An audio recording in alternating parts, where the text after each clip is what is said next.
Let's start the class with 3 ohms and the prayer.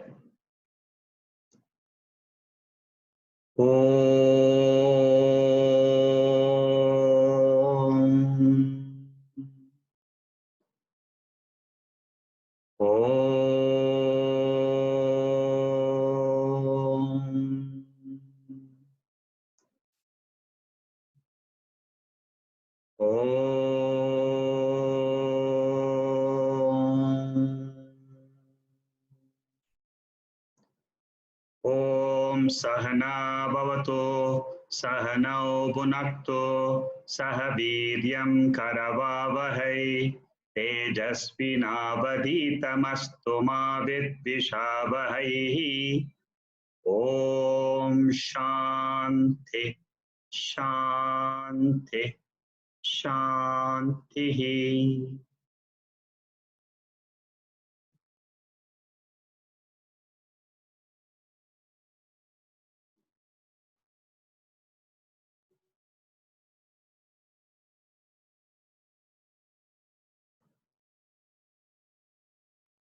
So we start the second session of Atmabodha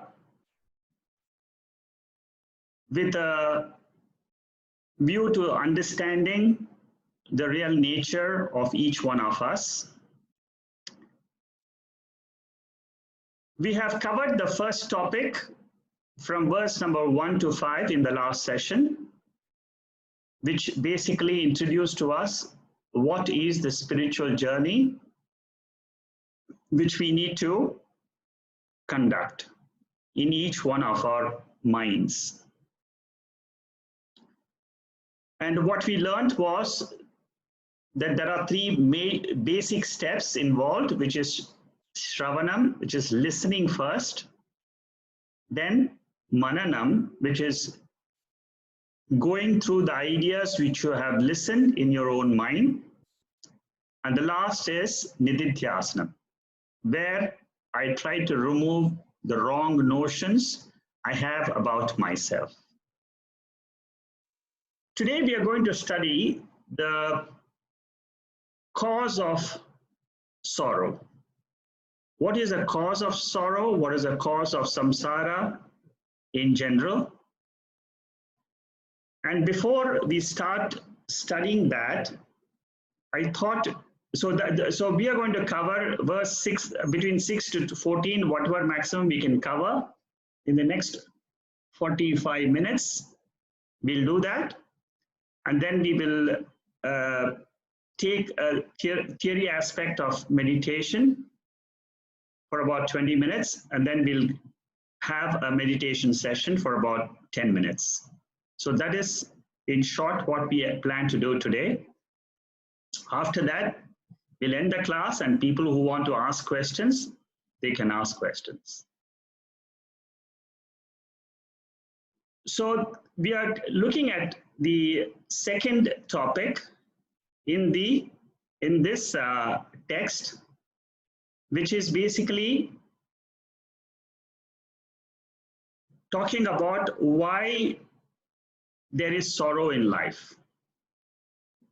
This is a very, very deep topic, and mainly the first thing we should understand is the sorrow is in the mind. It is not outside in the world, but it is in my mind.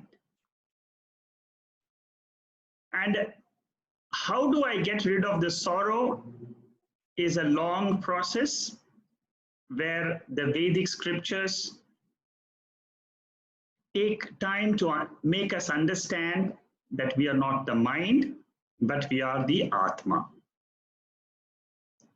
As we learn to understand more and more deeply about Atma, about my real nature, my identification with the mind slowly reduces, and the impact of sorrow becomes almost negligible. That is how the Vedas deal with the subject of sorrow. Sorrow also is in Sanskrit called as samsara. I thought of giving you the Vedic vision of oneness so that you get a grip of what we are studying in this text. In Atmabodha, we have already learned the definition of Atma as beyond the three bodies, beyond the three states, and beyond the five koshas. When we say that when we talk about Atma, the main thing we should understand is that there is a higher nature in us. It is not at the level of transactions between me and the world. This field of transactions between me and the world is called as kshetram, or it is called as vyavaharikam in Sanskrit, transactional field, vyavaharam. What we do not know at this moment of time is Atma, which is the core of my personality, which is not available to be seen as an object, but it exists. So when you look at this entire universe from the higher level, this is the picture you will get.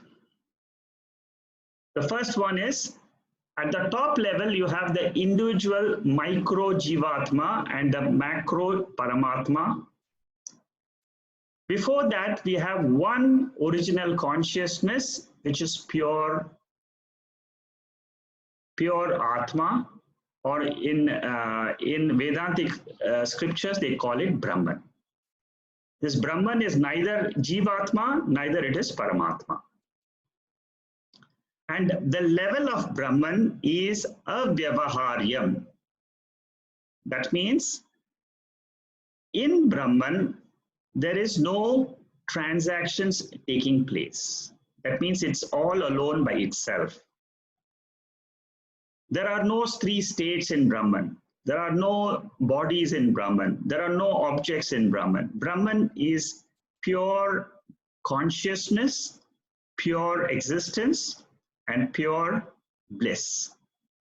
This is a higher level which the eyes cannot see, and which is what we are trying to reach. All the study which we do is for the knowledge, is the knowledge for the intellect to open into a new vision of this entire universe, which is the world of Atma. So as we learn more and more, the first thing we must understand is there are two levels. I have put a note at the bottom, very important note. Oneness of original consciousness level is beyond the reflecting medium and reflected consciousness. That means the reflecting medium, in the case of the micro individual, there are three aspects to the jiva. That means I am the jiva. I have a reflecting medium. That means my gross body is one of the mediums in which that consciousness is getting reflected, and it is enlivening this body, the gross body. Then it is the same consciousness which is also enveloping my mind. When it comes to the mind, it is called as reflected consciousness. Consciousness is reflected in the mind of all the individuals. Then in the causal body, it is basically the body in which I am in my unmanifest condition in sleep. Even in that, there is a reflection of the Atma or the pure consciousness. So the jiva is primarily made up of these two components plus the original consciousness. The paramatma or the total universe, as we see outside, we see a universe outside. The entire universe is called as the macro universe.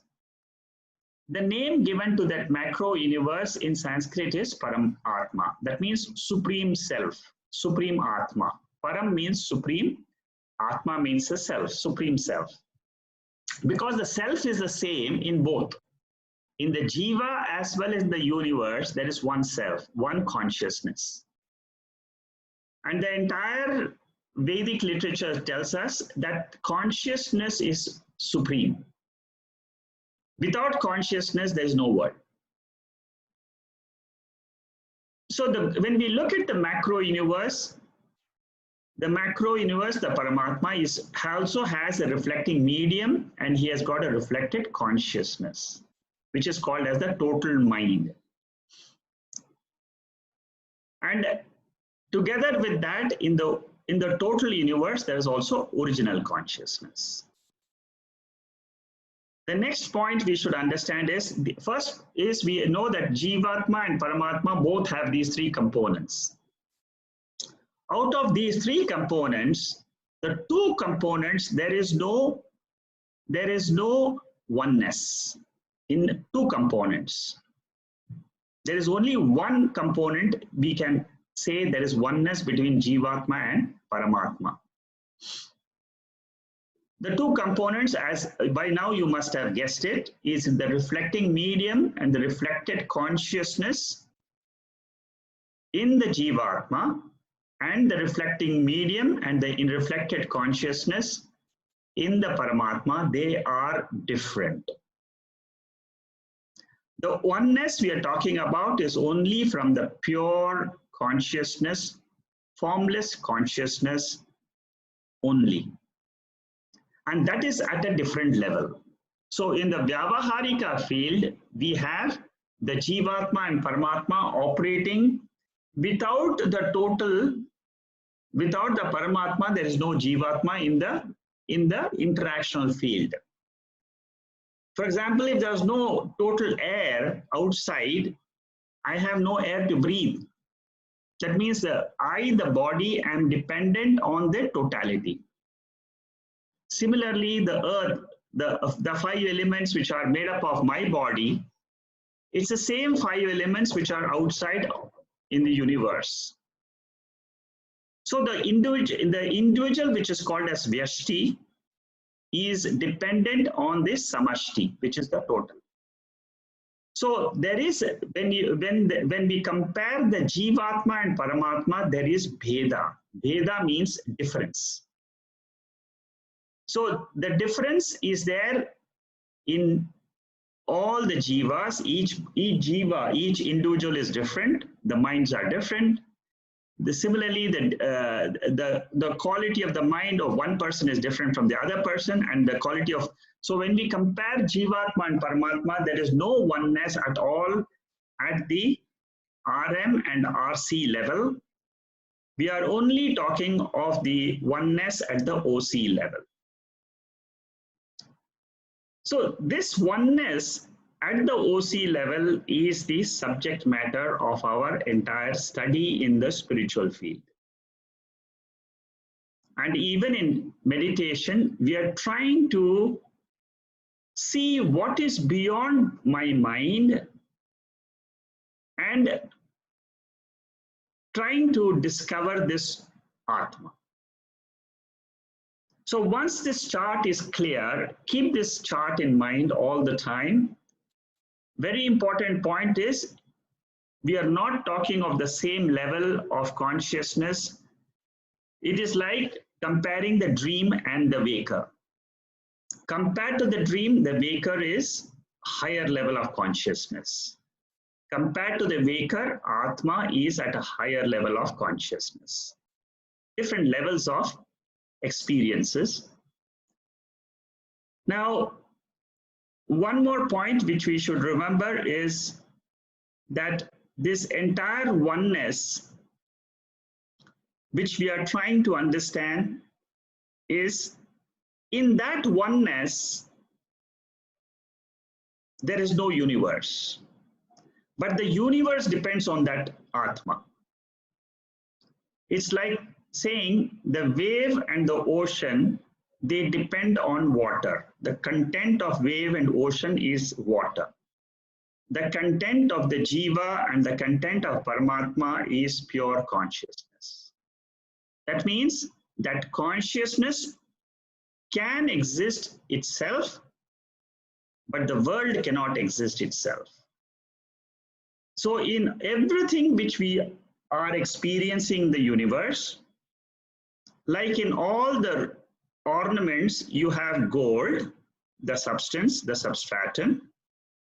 Similarly, everything in the universe has the substratum of Atma, the pure existence consciousness. That means it pervades the whole universe, but at the same time, it can exist by itself. So that is my search in the meditation. What is the truth? Is that pure existence consciousness. So once this is understood, what the scriptures then say is that today I don't know this Atma. Suppose you ask anybody on the any person outside who is not introduced to the scriptures, he'll say, do you know Brahman? Do you know Atma? He'll say, no. So that is called as ignorance. And we are born with this ignorance. I don't know my higher nature. So what the scripture says, because I don't know the higher nature, I identify the medium, which is the body and the reflected consciousness, which I see, which I experience as mind in the waking state. I take this as real, and I am totally unaware of the Atma. And when we understand, and this ignorance is what causes sorrow.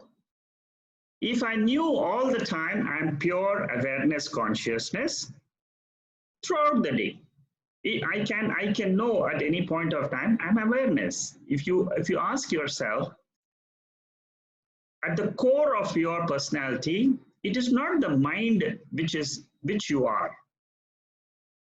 It is the pure awareness. And as you learn more about Atma, this awareness principle will become more and more prominent in you. Because you have come to know, then you can realize what it is.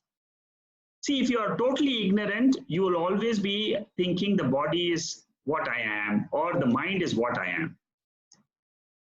And the moment you get this knowledge, what happens is you get a totally new vision and say, oh, this is what I've been trying to learn. And I can experience it throughout the day.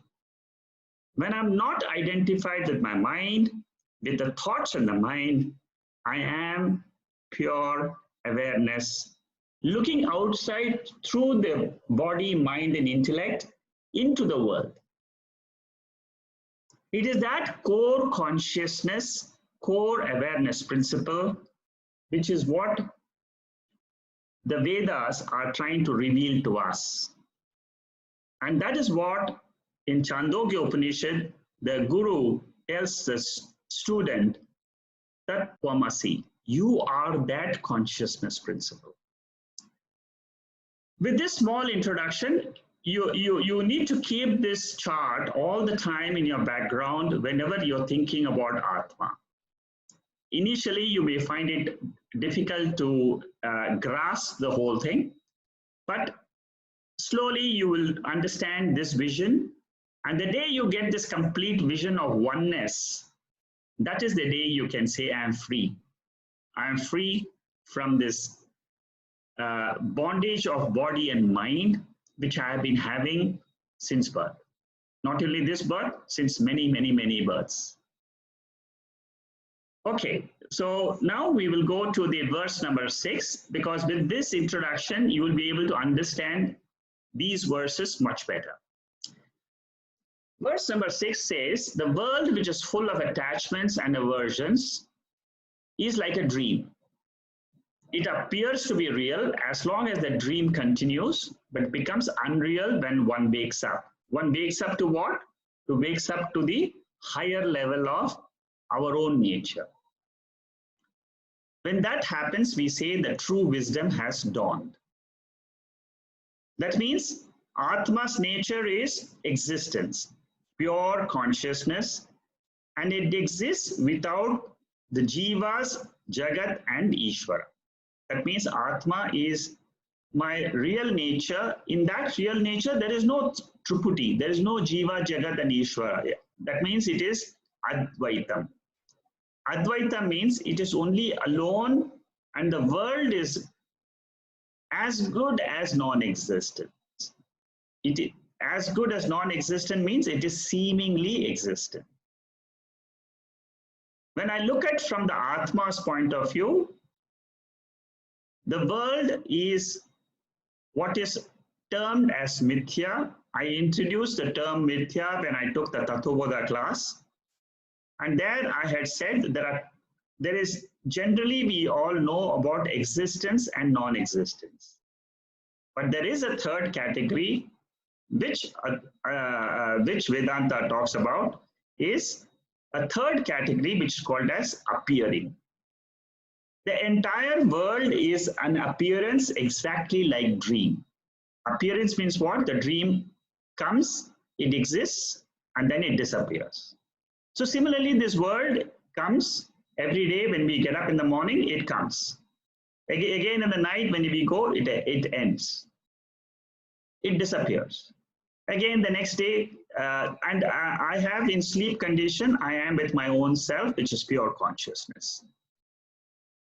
So the one who knows that he is pure consciousness, he will never say he has been sleeping. He will say, I was with my original nature.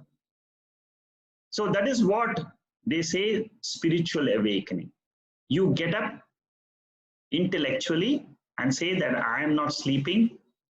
Atma never sleeps. The mind goes to sleep condition. So the Atma is the substratum, like the rope, which is a substratum for the rope snake. Ignorance of this Atma that is what is called as avidya. In Sanskrit, it's called as avidya. Ignorance of Atma is called, at an individual level, it is called as avidya. So when I don't know this Atma, there is a power in the mind which is called as avarna shakti. Avarna shakti means it's a concealing power. It conceals the Atma, and the same mind it projects. It projects not only the thoughts inside, but it also projects the entire universe of names and forms. In very advanced texts of Vedanta, they logically prove how this entire waking is also like a dream. There is a very advanced science behind it, and when you study those scriptures which are there, then your intellect will get convinced that this world which I see in the waking state is another dream, another channel number 2.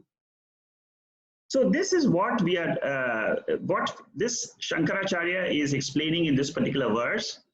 So it is also like a dream. This attachment in the waking state, the aversions which I have, the likes and dislikes which I have in the waking state is like a dream.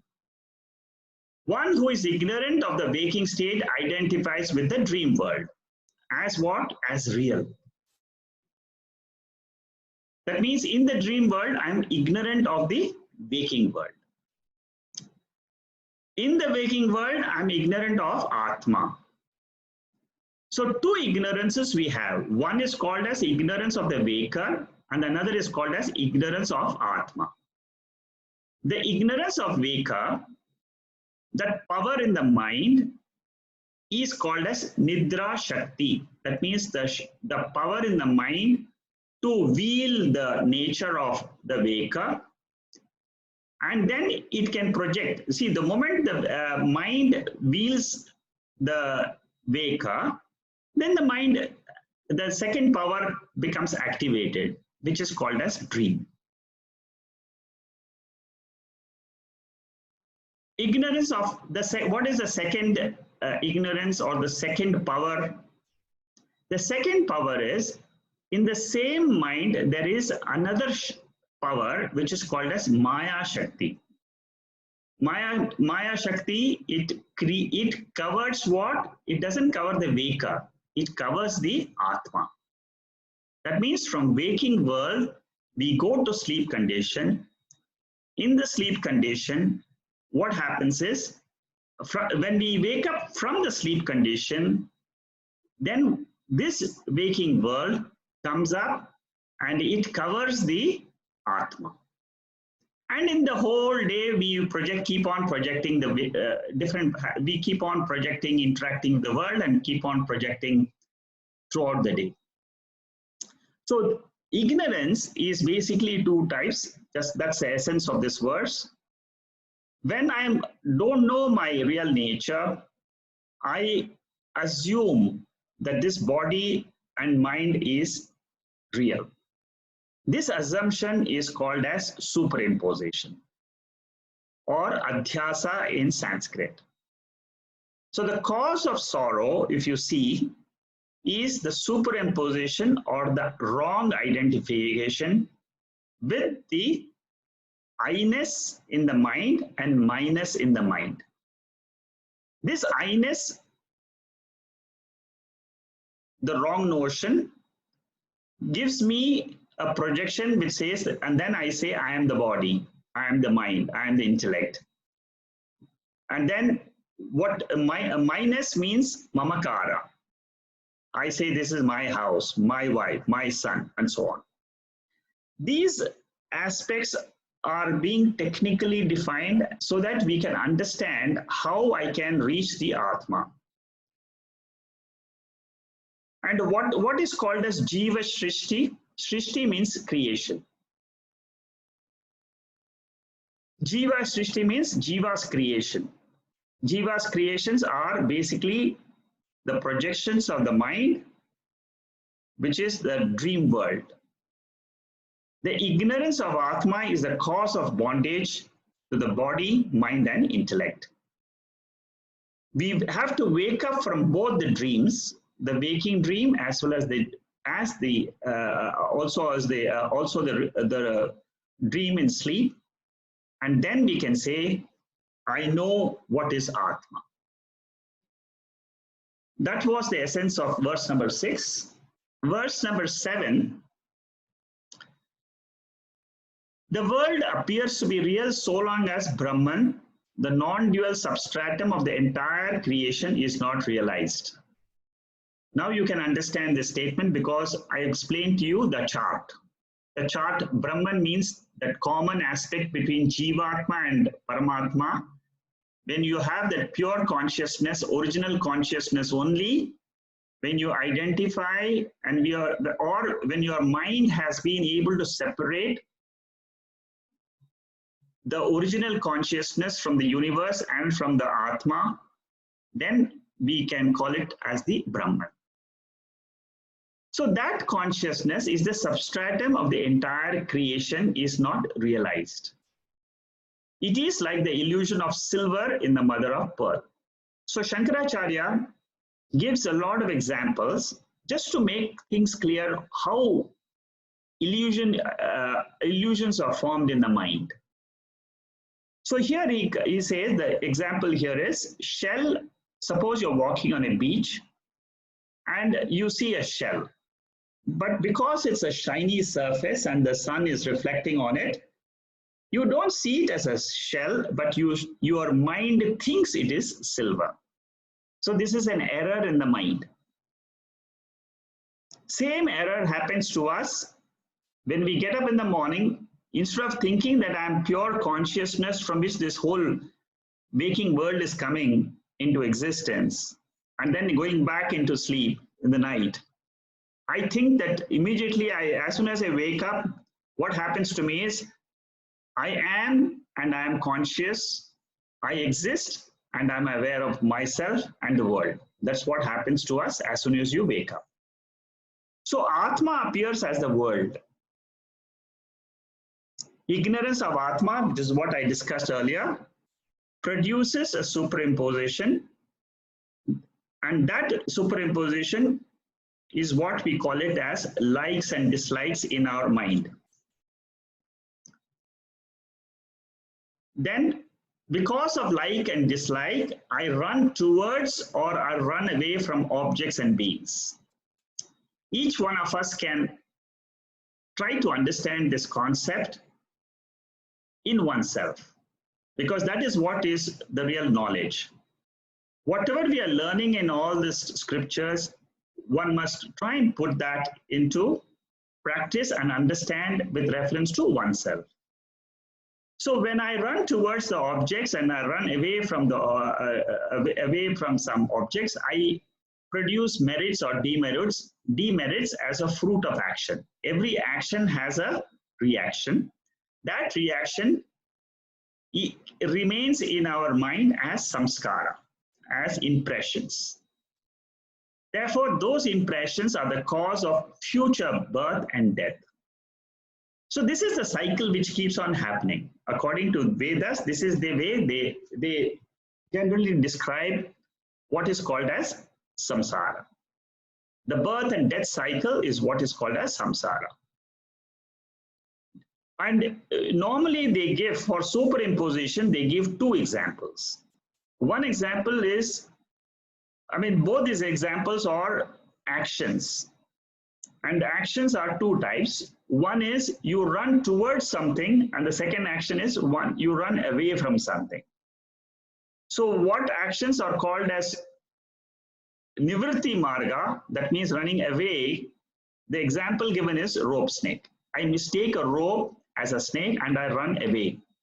So it causes dislike or dvesha and I run away. Rope snake is just an example. All the objects and beings in the world, we have dislike and we want to get away from that. Throughout the day, you can experience yourself. You can analyze yourself. I don't want to be with this person. I want to be away. I want to be away from this object. I don't want to go near this objects at all. I don't like them. So that is all what is called as dvesha, aversions. Then what are the actions where we run after? That is called as raga. Attachment, running towards. Example, a typical example, very example is the shell silver. So just keep in mind these two examples when it comes to understanding our own nature, our own mind. These two examples are just to be compared with our mind. What happens in my mind in certain situations, I am running for it. That is called as raga. And in certain situations, I want to get away from that. A typical example, when the stock market crashes, I want to sell everything which I have so that I don't lose money. So every day I want to sell. Similarly, on the stock market is going up, different situation, I want to buy. That means I want to go towards, that is called as raga, another is called as dvesha. So similar examples is possible in each one's life with reference to different people, with different objects, and it goes on and on and on. But what is my nature? My nature, as described in Mandukya Upanishad, this is a beautiful description of my nature. I will explain to you in short, but this one verse, I can take 10 hours behind this to explain this one verse. But it's a very beautiful verse. So I thought just to bring it in so that you get a feeling of what we are talking about as Atma. Generally, they say Mandukya Upanishad is one text. If you do, you don't need to do any other Upanishads. And in Mandukya Upanishad, out of 12 mantras which are there, if you understand this mantra very well and you can meditate on this, then you have known yourself. What is Atma? My nature? It is not conscious of the internal subjective world. That means it is not conscious. Atma is not conscious of the thoughts. It is beyond the thoughts. So I have to learn to drop my thoughts in meditation. It is not conscious of the external world. That means my perceptions in the waking state, it is not that. That means it is reflected consciousness which is seeing the world and the mind, RC and RM. It is not which is conscious of both. That means it is not both. It is not adding of waking and one consciousness of the waking and another consciousness of my objective world or the mind which I see in my meditation. It's not a total. It is not a mass of consciousness also, which is purely in sleep. There's one mass of consciousness. It is not that also. It is not simple consciousness. It is not unconsciousness also. Like in if you put some sedatives, you can go to sleep. So it is not having a chloroform and saying it's not unconsciousness. It is unseen by any sense organ. That means the sense organs have no use when it comes to Atma. So don't try to sit in meditation and say, I'm going to see Atma because I have a special eye. You will never get it. It is beyond empirical dealings. That means this is what I was trying to explain earlier, that it is avyavaharyam. That is the word which is used here. That means there is no transactions in Atma. It is incomprehensible by the mind. That means I cannot use the mind by itself to see Atma or to know Atma. You need to have the mind together with the scriptural words. That is why I keep on insisting in meditation, you have to bring that pure awareness principle, all this, whatever we are learning, we have to bring it in meditation and say, that is me. It is uninferable, unthinkable, indescribable. That means my thoughts cannot work in that direction. Essentially, by the self alone, negation of all phenomena. That means you negate. The peaceful, auspicious, non-dual can be known. So this is one of the methods which Nimi also had sent me a message today about. What about using neti? That means not this, not this.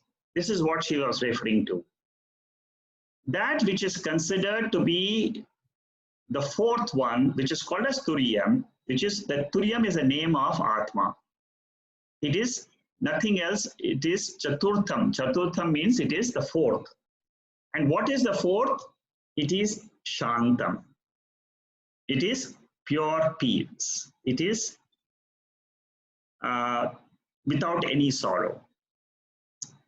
This is the description of Atma in the Mandukya Upanishad, and this is what I don't know, but I must know this. It is a substratum of the universe, which is Atma. Waking, dream, or illusions on the substratum. I will explain this point later when I am taking a note on meditation. I will explain this point there. Verse number 8. Here the example is bubbles. Bubbles rise, exist, and dissolve with water. And what is the teaching? The teaching is that the whole world rises, exists, and dissolves in the Supreme Self, which is Atma or Brahman. So water is compared to the Atma, the substratum. Or when it comes to the wave and the ocean, both are nothing but name and form.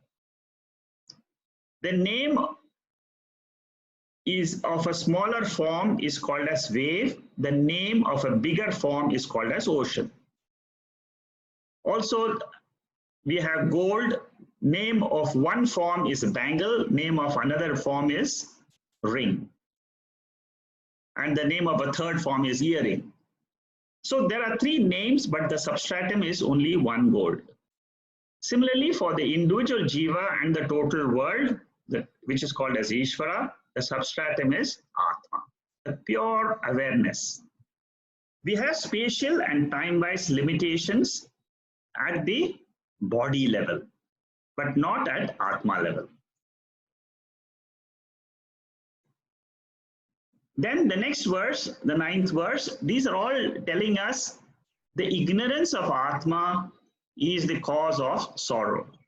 We should not forget the topic here, that if I come to know about Atma, then automatically my mind will not be sorrowful. The entire world of things and beings is only mental projection upon the substratum, which is the eternal, all-pervading Vishnu, whose nature is existence consciousness. Like the ornaments are made up of gold. So here it is a mental projection of what? It is not a my mind, it is the total mind. Here we are talking about the entire world.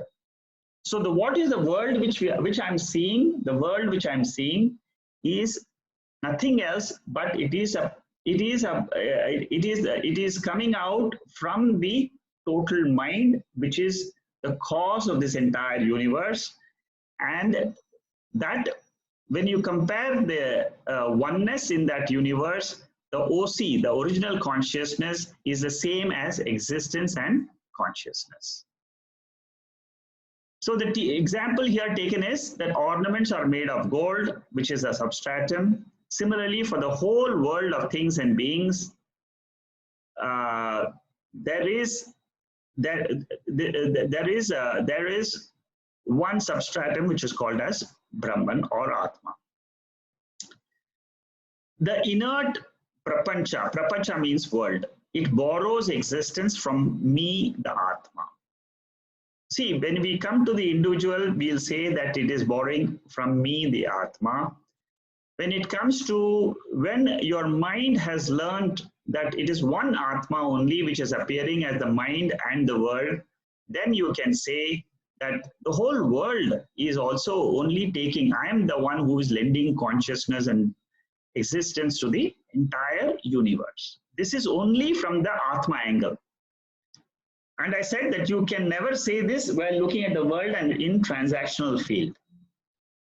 Atma is eternal, all-pervading entity. And this dualistic projection is caused by ignorance, which is what we have been discussing. The macro world is unreal projection on the timeless Atma. In Atma, what happens? There is no concept of time. Only in the transactional field, Vyavaharika field, there is time and space. In the Atma, that field is called as the absolute field. In Sanskrit, it is called as paramarthikam. In the paramarthikam, there is no time or space. It's timeless, spaceless, pure awareness. Pure, objectless awareness. World continues as a movie on a screen of consciousness. This is just another example. If you take a TV, you have a screen. All the movies and characters which come in the TV are like the jivas in this entire waking state. The 3 billion population in the whole universe, and the whole universe full of objects and things, you can take it as like a movie. But the screen for the whole show is pure awareness. Once I learn to identify with the awareness, then my pull towards the world will become less and less. Here the example, the next verse. The example is the space. All space is what? All pervading. It is one. It is indivisible. That means in space, I can never cut space and say I have divided the space of the room and the space of the outside the room. What is the difference? It is only the walls which are separating the space between inside and outside. If I just remove the walls, break the walls, the space inside and the space outside becomes one. Similarly, consciousness in you, me, and Jacqueline is the same.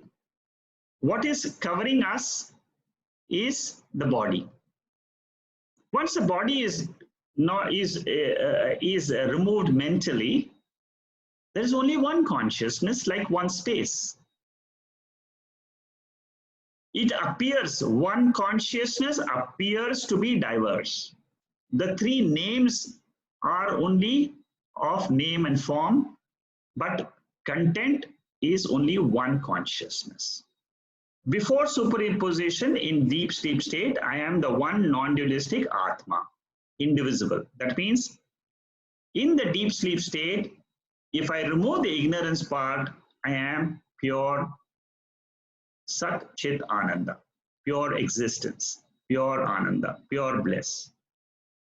So whenever I remove my conditionings or the medium, then when I drop the medium, as in waking state, if I mentally drop the medium of the body and the mind, I am with pure awareness. When universe and bodies appear in the waking, I appear as a micro jiva. That means when I identify, I become a jiva. When I don't identify, I become pure awareness. Similarly, when I look outside and I look at the different things, then it is a macro jagat or macro ishvara. But if I remove the name and form from the world, it is again pure awareness. That is what he's saying. Like space, awareness is one.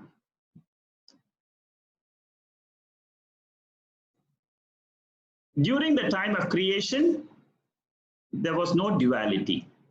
During time of resolution, there is again no duality, it becomes one.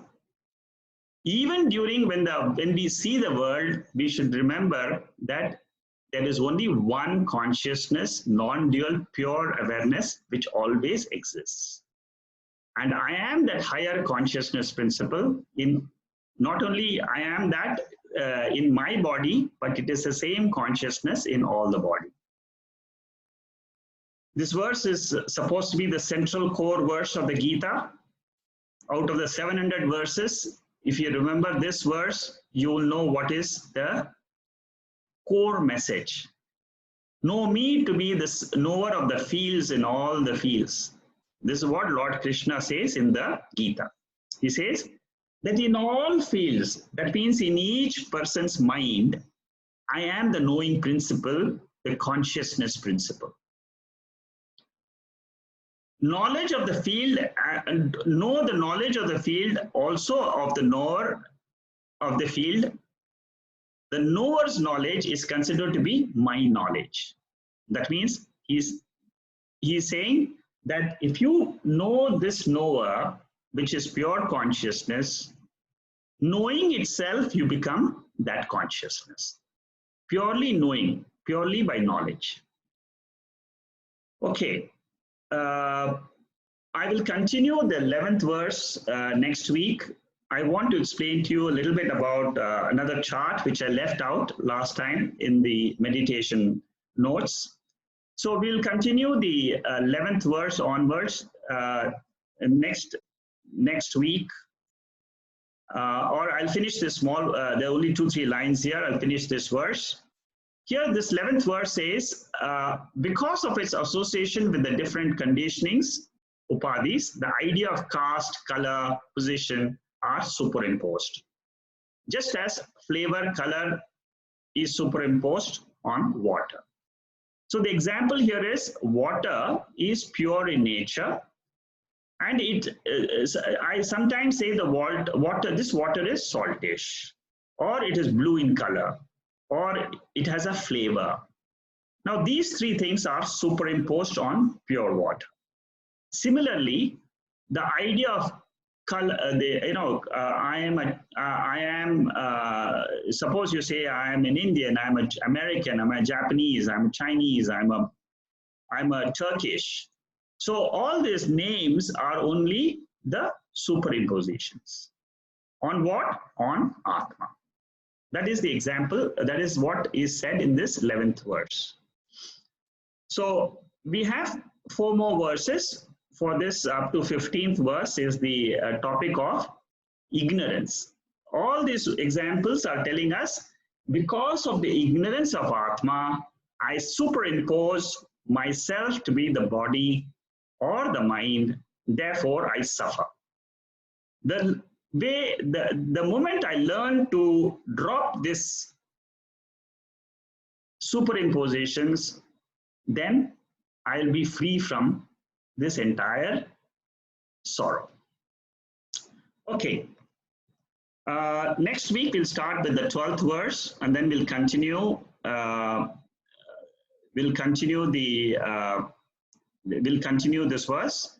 There's one more section here. The teaching here is Atma is ever pure, imperishable, is a source of entire creation, is changeless, is permanent. These are all the teachings of the Atma.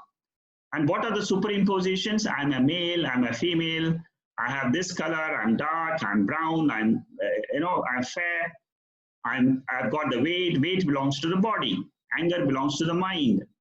So all these are all unreal, temporary conditionings. The 2 false projections of ignorance and Maya are in the total universe and in the individual. Okay. In verse number 12, 13, and 14, Shankaracharya talks about three bodies, which is just a repetition of what we have learned in Atmabodha. So he's just revising the Atmabodha portion in 12, 13, and 14, which we will take next week.